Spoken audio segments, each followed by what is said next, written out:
اور جنہوں نے کلمہ پڑھا اور صدق اور سچائی کے ساتھ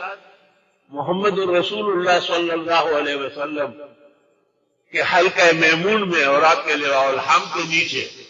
اور آپ کے مصطفی چھاؤ کے نیچے آ گئے، ان کا کام مختصر ہو گیا۔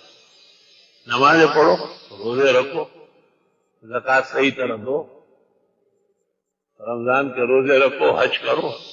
جھوٹ مت بولو، بے وفائی نہ کرو، آج شکنی نہیں کرو، سب و شتم نہ کرو، جو اچھائیاں ہیں وہ کرو اور جو برائیاں ہیں وہ مت کرو۔ ان تمام اعمال کو مختصر کر کے مومن مسلم کو دیا گیا۔ مومن مسلم یہ نہ سمجھے کہ ہم نے تو کچھ بھی نہیں کیا، ہم نے بہت کچھ کیا، ہم آخرت کے لیے تیار بیٹھے، ہم جنت الفردوس کے اہل و اصل ہیں،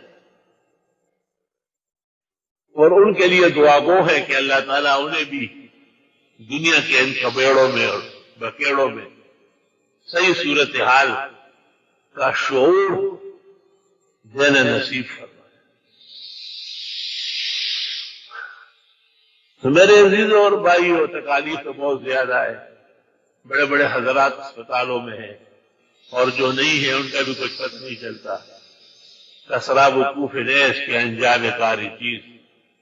لیکن اللہ سے خیر مانگی جائے۔